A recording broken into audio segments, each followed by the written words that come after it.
Hey everybody, hey, it's Doom here from Dungeons and Doom Biscuit. I'm one half of the DungeonSwag.com team, and we're back in the 3.5 Monster Manual, and we got several entries to get through. It looks like we did the Gith yesterday, and we're on Gnoll. I have Dungeon Swag Gnoll, I have Dungeon Swag Gnome, I have Dungeon Swag Goblin, and then we're on Golem, and we're going to scratch build one of those unless I go digging through all our models and print something. So I did print a Gnoll because I didn't really have good parts to make one. And so this is not in our normal resin that we use when we send miniatures out. This is in like a $30 bottle of cheap resin I have. And Gnolls are essentially medium-sized hyena people. And I forgot to scale this guy down to 28 millimeter, so he's a 32 millimeter guy. But I think that he could just be like a Gnoll commander or something for me. So I'm not overly concerned about it. I was a little bummed out when I realized what I did, but then I thought about it and I was like, you know what? That's not a big deal. So I'm going to grab a slice of cardboard real quick because I didn't even think about that. And then I'll chop it up and we'll start painting this guy.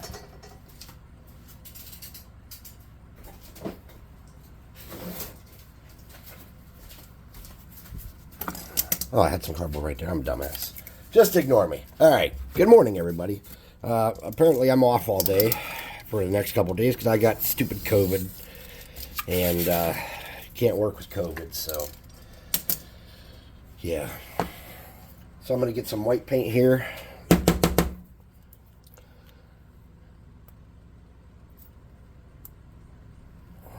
And a makeup brush.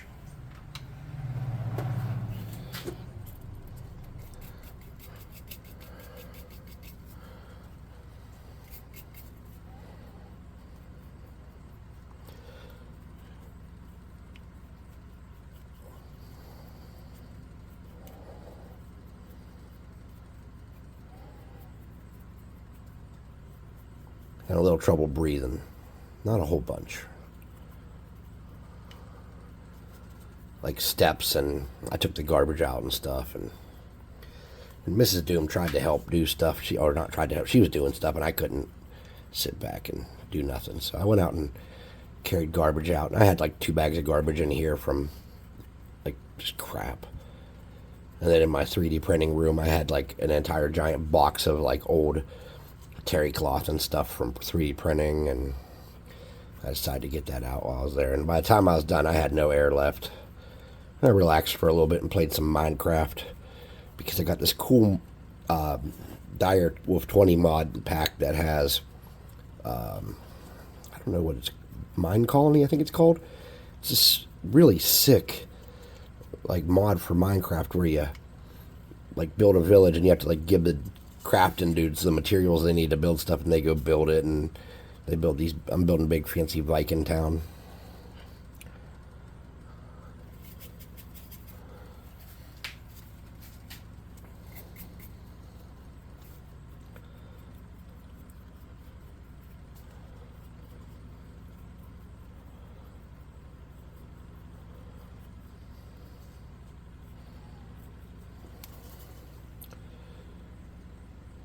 He's looking pretty sick. He's got an eye patch there. That's cool.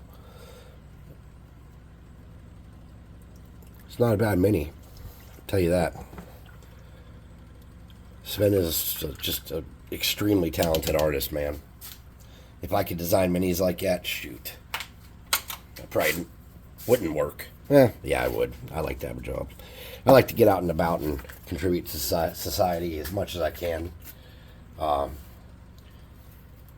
There are a lot of people that have amazing talents in this world that just don't use them for good, for the forces of good. There's people out there that are smart at math and chemistry and stuff, and they don't work in those fields because the training required to get in the door is sometimes kind of a...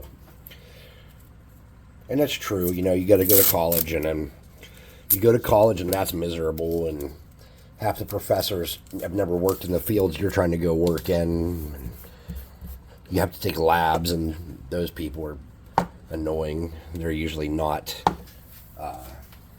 what I would call stars. So I'm going to start with his mouth, because I'm going to start with the small stuff and work my way out. And I'm just going to get the tiniest dab of this red. I'm going to get my starter brush. And remember, you have to have a little bit of dampness coming into these. Don't forget that. If your brush isn't a little bit damp when you stick it in this speed paint, you're not going to have a lot of control.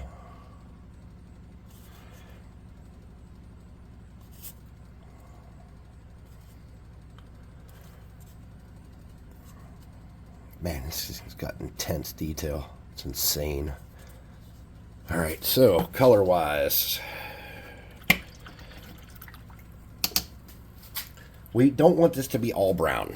So let's start with some of his fur and stuff and see what we can do. You know what? Let's make him yellow.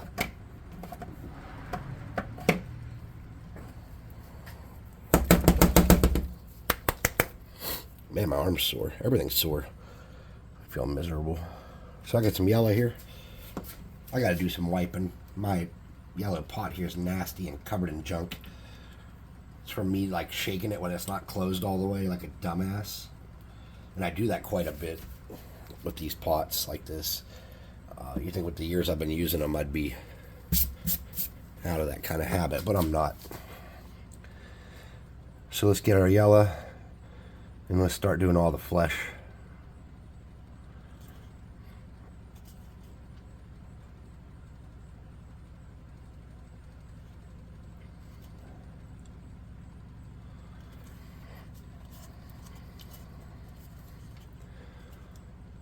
Now, when it comes to like these little straps and stuff, I'm just going to paint over these and come back. Oh, shoot, that's bandages. I didn't want to do that. When it comes to these little yellow straps or little straps and stuff, I'm just going to paint over them, then come back and get a like a brown or something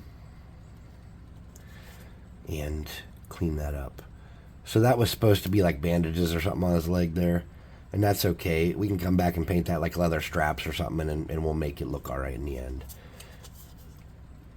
If you sit there and get every little teeny piece one at a time, you're just going to be here all day. And it's about putting a pretty miniature, a good-looking miniature on the table in a reasonable amount of time.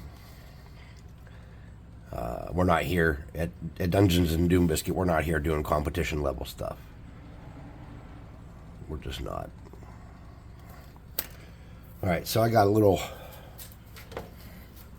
couple little pieces of mold line, or not mold line, supports that I missed in the process, like right here. And I'm just going to pluck those off real quick with this little, just sharp little metal tool. I'm not sure.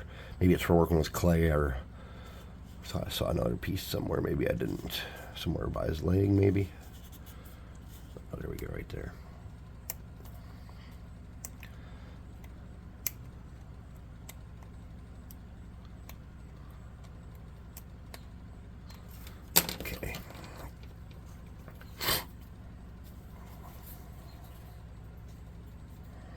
And again, since I did the other side in this and painted over all that, I'm just going to do it again on that side, so that the end product, once we get the leather over it, it'll be a similar color.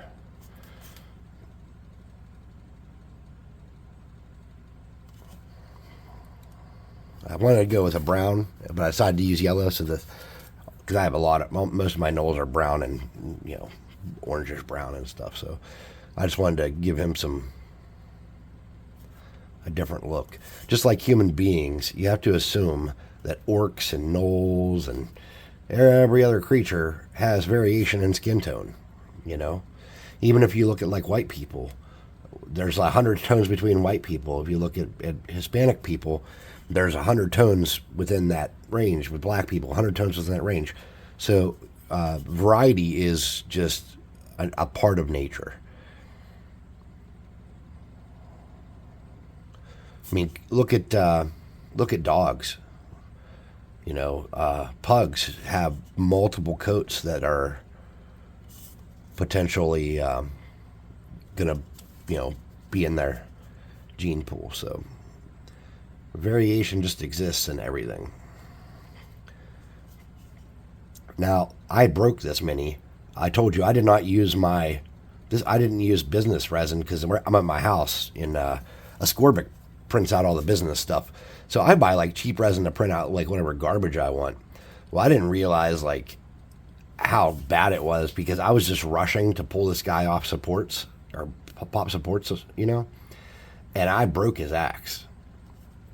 And I was shocked at how easy I broke it. So it kind of hurt me because I was hoping to not have to do any repairs.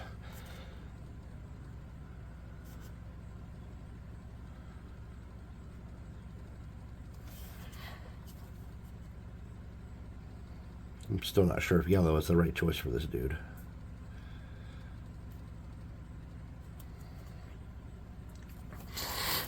Seems very cartoony. That's all right. You know what? I have like Herringon, or which like are rabbit people. I have some of them that are like some dumb colors too. So having a couple dumb colored minis can look cool on the table in the right situation anyways. Man, I really like this sculpt. I don't know if you guys can see how good this sculpt is. It's just so BA.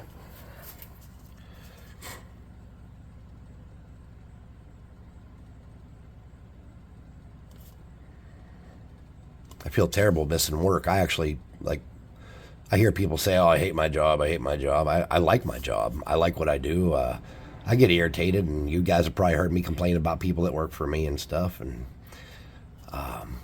but I do like what I do, and I do enjoy getting up every day and contributing to the world and trying to make it a better place a little bit at a time. Trying to make businesses make good decisions for the environment is real important to me. The thing is, man,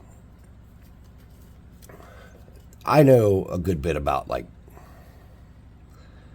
I guess, what's the way of putting this without sounding like a know-it-all? Okay, I am trained to know a good bit about the impact we have on the planet. And I went to school for it, and I also am a chemist to an extent. Well, I am a chemist, but I mean, I don't do it in practice. I don't work as a chemist. I have training as a chemist, and I've worked in labs. But to say I'm a true chemist who's out there like inventing anything, no, I'm not. But I've helped with environmental studies, like checking the carbon impact on recycling, and I almost got a chance to be a full-time lab tech on a project like that, but then it fell through with because some silly stuff that happened in the company. Had nothing to do with me, but it fell through. But there's everything in our country is politicized and it's polarized in the United States. I don't know how it is in the other countries, but for us, like, one side's like the world will last forever, everything's fine. The other side's like the world's going to end in 10 minutes, and it gets out of control. But there is a reality in there somewhere, and that reality is that we have a large responsibility to take care of our planet because we've done some serious damage. But the other reality is this, that we got fossil fuels are going to last for a while. And really the purposes they serve are not what people think. Using them for what we use them for right now, regulated and safely and not at a ridiculous rate, is going to be okay for quite a long time. I'm not saying that we should just tear the whole world up and not look for better alternatives. But technology-wise, and with what companies are willing to put in and what governments are willing to put in investing to improve these technologies, we can't get where we need to be to think about replacing. And there's a process, and it's not accepted everywhere yet, but there's a process of determining how valuable how impactful what we do is, and it's called the International Millivolt Standard, and it's using an electric charge to determine carbon impact of different processes and different functions in the world. Like, as much as, like, if you wanted to say, okay, how much does it cost to do this, or how much of an impact does it have to do this versus how much does it help us? Well, you can actually kind of, there's a way to start calculating that out. We're getting to the point where we have the ability to kind of look around and see what's happening around us. And I'm not saying we're quite there yet and we're doing a great job of it, but the opportunity exists. We just need to reach out and grab that. I'm switching to hard leather here. This is a brown, medium brown, and I'm going to use this on some of these leather parts that are popped out.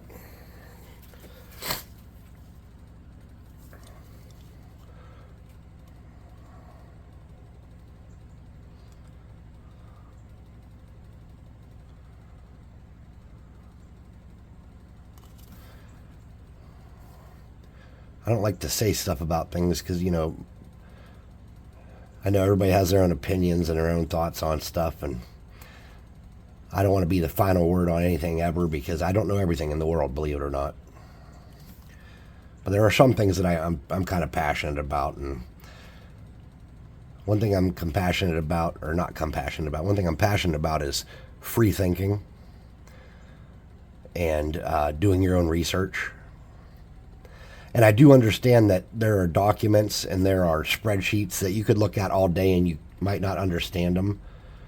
But if you can find a couple people willing to tell the truth here and there, and they're out there, you can get to the bottom of a lot of mysteries.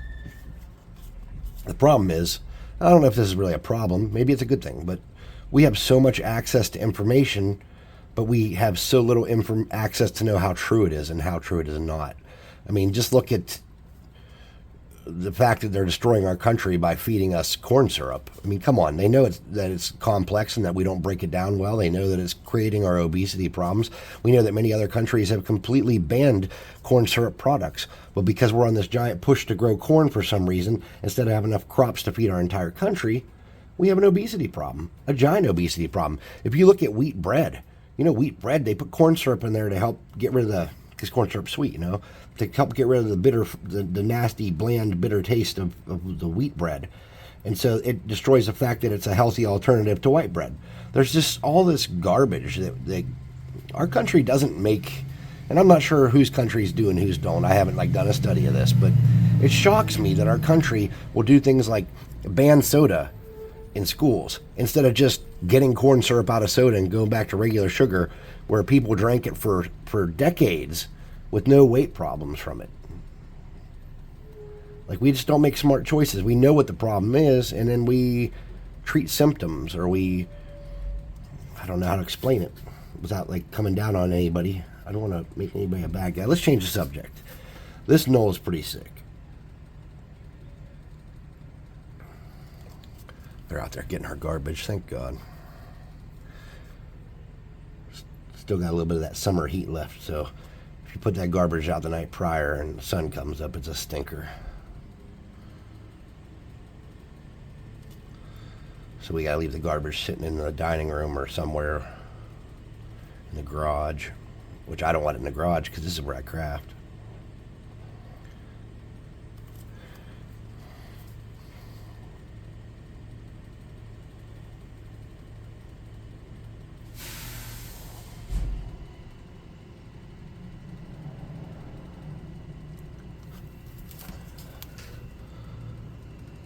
It's going slow going. We'll get it. We'll get her painted up. Should be good as whatever.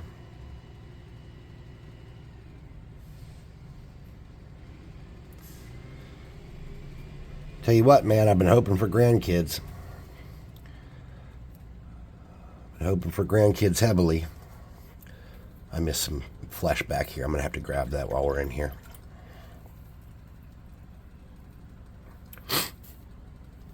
Right here, see that? A little swatch of skin that I missed. Okay. We're gonna get a little another dab of that hardened leather going. It's getting pretty empty right there.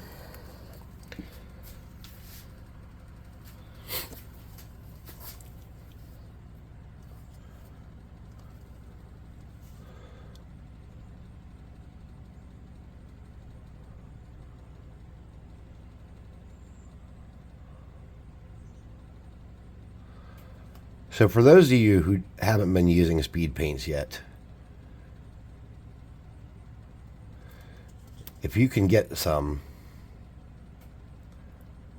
I highly recommend it. Obviously, if you're watching the channel a lot, you realize I don't use them for everything. I'll tell you what, though, when I paint minis, like real minis, official minis, or Dungeon Swag minis even, I cannot get the same result in the same amount of time. That's just a fact of the speed paints. And if you saw the way I dry brush this guy, there's different techniques you can use for dry brushing. Like you can do like a pure zenithal, or you can do what I did, which is just bring out as much detail as I could and come back in. And then whenever if I do any dry brushing and stuff later, I'll catch the high spots or whatever. But there's so much versatility in the speed paint that you can just kind of make your own rules with it, and it's neat. It's nice and it's quick. And I'm not doing a particularly quick job, but I'm also trying to enjoy myself. I am down here in my garage having trouble breathing and painting. I'm not having a lot of trouble standing here, honestly. Like, I don't want you to think I'm suffering to make this. I'm not. Like, I can breathe pretty well right now. But I do feel like my voice is starting to go. And that just happens.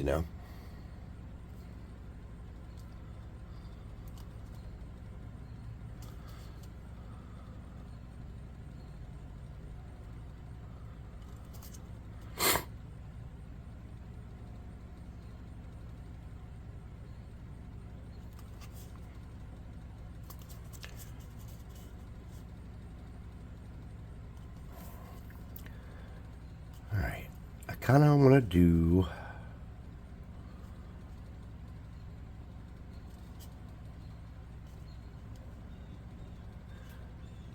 a different color of brown, but I have so much of this out. What I'm going to do is I'm going to paint this staff part with this brown. Well, not staff, but the haft part of the axe. And I'm going to go a little thick on it.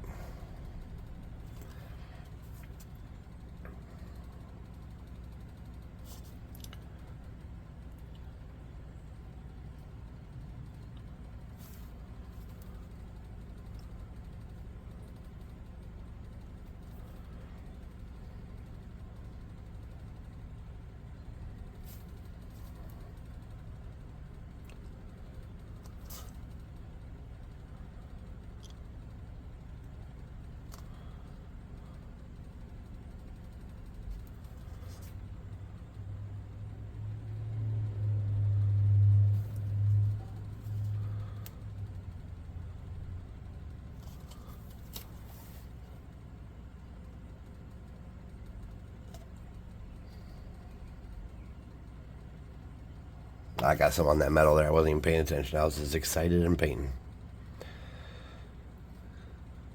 Okay. Let's get the strapo pieces. These like leather. Because he has this insanely cool axe blade here. But it's like, instead of being bolted in place and being sturdy, nope. Nope, it's held in with other straps, of course.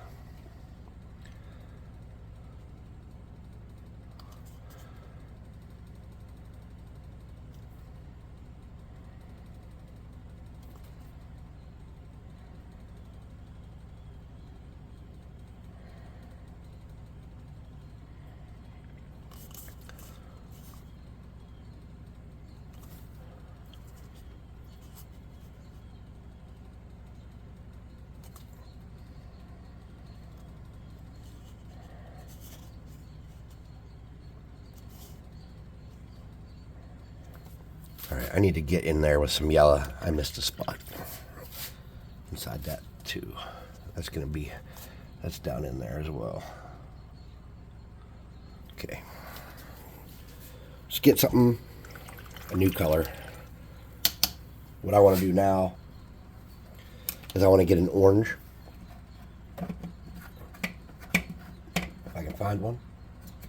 Oh, there's that brick I lost the other day. Alright, this is Fire Giant Orange.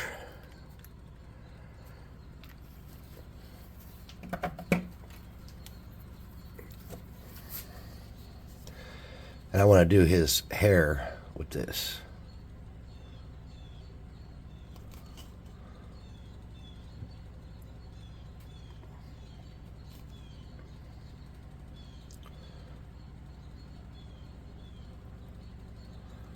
So it kind of complements that yellow.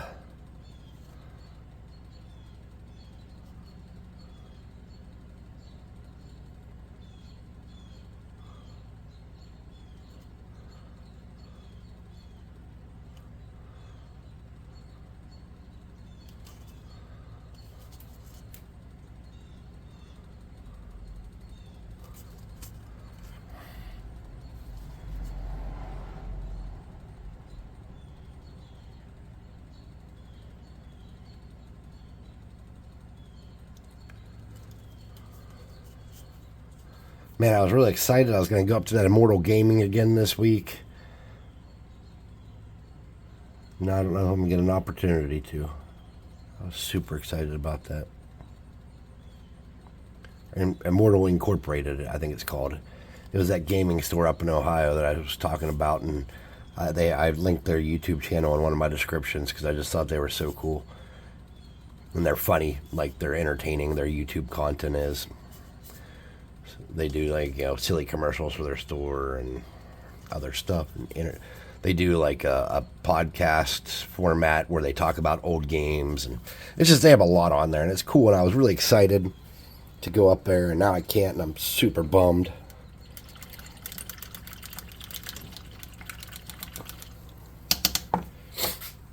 It is what it is. All right, so we're about 25 minutes in. I'm going to go ahead and cut it here, and then we'll come back and do a part 2. I'd like to thank you guys for watching. And if you like what we're doing here, please hit like, subscribe, share, notification bell icon, comment, hit the website up in the description and the Discord up in the description. Come paint with us, come hang out with us. And I'll see you guys in part 2. And yeah, I think we can get this guy looking sick. Thanks for watching.